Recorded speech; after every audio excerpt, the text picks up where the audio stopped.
नमस्कार मो सहित अच्छा कटक 50 नंबर वार्ड रे कॉर्पोरेटर रही कटक विरोधी दल कॉर्पोरेटर विरोधी दल मुख्य नेता संतोष कुमार भोल। सर नमस्कार। नमस्कार सर आज जो रास्ताटी जाइका रास्ताटी खाल होइछि कटक नुआपड़ा अंचल विषय कौन सर रही संपूर्ण घटनाटी सर? आज्ञा देखंतु गोटे बड़ धरणर दुर्नीति होइछि जो जाइका स्टोरेज डिविजन कहउचंती एवं जाइकार वाटको डिपार्टमेंट कहउछि जाइका स्टोरेज रो एटा काम एवं स्टोरेज वाला कहउचंती जे वाटको रो काम तेणु जेजा ऊपर एठी व्यस्त अछंती दोष न दिवारे किंतु लोक माने जो आज हैरान हरकत रो सम्मुखीन होउचंती एथि पई दायी किए तेणु एथिरे गोटे बड़ धरणर दुर्नीति होइछि जो भली भाबरे कार्य करिवा कथा आमे आगामी दिन कही आसुचु जो भली भाबरे जेतବେଳେ खोआ गला से जो माटी के उठेकी नेकी पकेया पई तार जो स्पेसिफिकेशन थला बाली रो मात्रा एतिकी दवा कथा क्वांटिटी एतिकी दवा कथा किंतु से मात्रा रे कार्यक्रम हैला नै सेही माटी की सेठी भर्ती करा गला जार कि आज उदाहरण ए जो एची जो बलिया भाबरे 20 फुट रो गर्त हेची एवं यार गोटे उच्च पदस्थ तदंत करिया पे आमे दाबी करूछु। आगामी दिन बारंबार केवल नुआपड़ा अंचल नुहे आज्ञा देखंतु बिलवाली साही हो बाली साही हो नुआपड़ा हो एमती आउ बहुत जगह केवल नुआपड़ा अंचल नुहे कटक सहर में बहुत जगह अवस्था उपजी। आगामी दिन में यह गोटे बड़ धरणर कटक सहर दबिबार लगी यार गोटे उच्च पदस्थ तदंत करने आम सोमवार दिन जी वाटको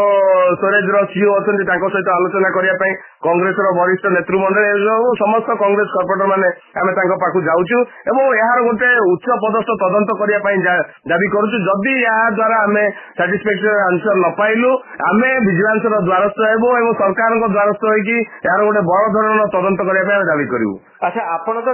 आपणकर कार्यकाल दीर्घ दिन है आरंभ है या पूर्व आप देखिए से एरिया रे निर्दिष्ट गणेश पूजा समय और वर्षा दिन समय अनेक पानी जमी रहे आपण पूर्व कौन पदक्षेप कहीं नहीं नथिले आज्ञा? निश्चित भाव में पूर्व बारंबार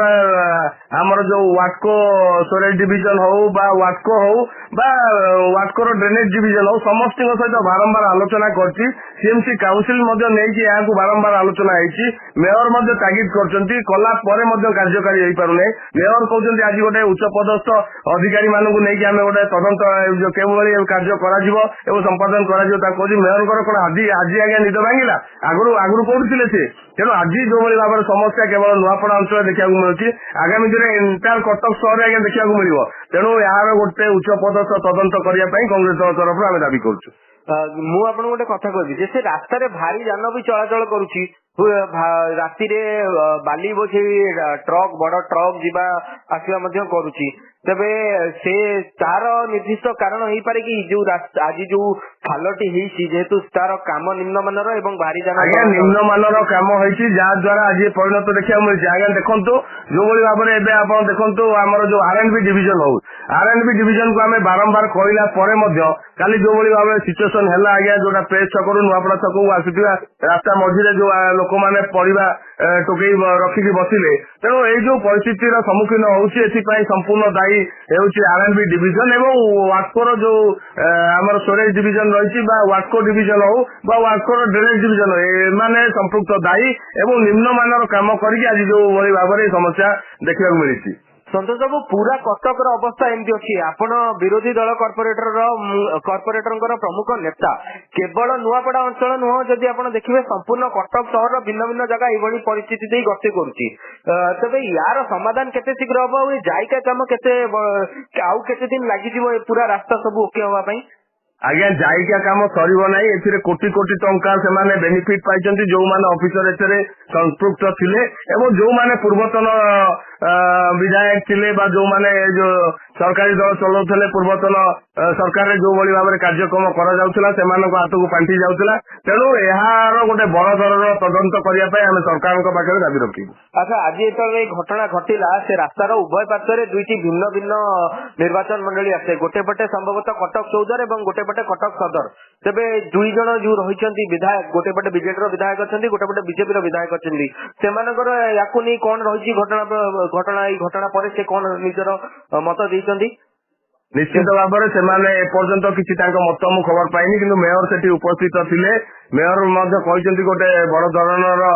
ମାନେ ଉଚ୍ଚ ପଦସ୍ଥ ଅଫିସର ମାନଙ୍କୁ ଡାକିକି ଆଲୋଚନା କରିବୁ। କଣ ଆଲୋଚନା କଲେ ଏପର୍ଯ୍ୟନ୍ତ ମୁଁ ମଧ୍ୟ ଏଠି କର୍ପୋରେଟର ଅଛି, ମୋ ସହିତ ମଧ୍ୟ କୌଣସି ଆଲୋଚନା ହେଇନାହିଁ। ବା ଯେହେତୁ ଆମ ଅଞ୍ଚଳରେ ଏଇଟା ଘଟିଛି ସେ ମୁଁ ଭାବିବା କଥା ଯେ ମେୟର ମଧ୍ୟ ମତେ ତା ଭିତରେ ଇନକ୍ଲୁଡ କରିଥିଲେ ମୁଁ ଜାଣିପାରିଥାନ୍ତି କଣ ତଦନ୍ତ ହଉଛି ଏବଂ କଣ କାର୍ଯ୍ୟକାରୀ ହେଇପାରୁଛି। ତେଣୁ ସୋମବାର ଦିନ ଆମେ ତାଙ୍କୁ ଜଣେଇ ଦେବାକୁ ଚାହୁଁଛୁ ଯୋଉଭଳି ଭାବରେ ଏଥିରେ ଦୁର୍ନୀତି ହୋଇଛି ତାକୁ ପର୍ଦ୍ଦାଫାଶ କରିବା ପାଇଁ କଂଗ୍ରେସ ଆଗାମୀ ଦିନରେ ରାଜରାସ୍ତାକୁ ଓହ୍ଲେଇବ। ଆଉ କେତେ ଦିନ ଲାଗି କହିଛନ୍ତି, କେତେ ଦିନ ଭିତରେ ମେୟର କହିଥିବେ ତ କେତେ ଦିନ ଆମେ ତ ଆଜି ସେଠି ଆଜ୍ଞା ଅବିକା ବସିଥିଲୁ ଯେ ପର୍ଯ୍ୟନ୍ତ କାର୍ଯ୍ୟ ନ ହବ ସେ ପର୍ଯ୍ୟନ୍ତ ସେ ଏକ୍ଜିକ୍ୟୁଟିଭ ଇଞ୍ଜିନିୟରକୁ ସେଠିକି ଆମେ ଅଟକେଇକି ବସିଛୁ। ଆପଣ ରହିବେ ଏବଂ ତଦାରଖ କରିବେ ଏ କାର୍ଯ୍ୟକୁ ସମ୍ପୂର୍ଣ୍ଣ କଲା ପରେ ଯାଇକି ସେ ଯିବେ ବୋଲି ଆମେ ତାଙ୍କୁ ସେଠି ଅବିକା ରଖିଛୁ। ଆପଣ ମାନେ କେବେଠୁ ଆନ୍ଦୋଳନକୁ ଓହ୍ଲାଉଛନ୍ତି? ଆପଣ କେବଳ କଂଗ୍ରେସ ଆନ୍ଦୋଳନକୁ ଓହ୍ଲେଇବ ନା ବିଜେପି ର କର୍ପୋରେଟର ମଧ୍ୟ ଆନ୍ଦୋଳନକୁ ଓହ୍ଲେଇବ? ଆଜ୍ଞା କଂଗ୍ରେସ ଦଳ ସବୁବେଳେ ଏକଲା ଲଢିଛି ଏବଂ ଆଗାମୀ ଦିନରେ ଲଢିବ। ତେଣୁ କଂଗ୍ରେସ ରାଜରାସ୍ତାକୁ ଓହ୍ଲେଇବ ଯୋଉ ପର୍ଯ୍ୟନ୍ତ ସୋମବାର ଦିନ ଆମେ ଯଦି ସାଟିସ୍ଫାକ୍ଟୋରି ଆନ୍ସର ନ ପାଇଲୁ ତାପରେ ଆମେ ରାଜରାସ୍ତାକୁ ଓହ୍ଲେଇବୁ କି କଣ କରିବୁ, କଣ ବରିଷ୍ଠ ନେତୃମଣ୍ଡଳୀଙ୍କ ସହିତ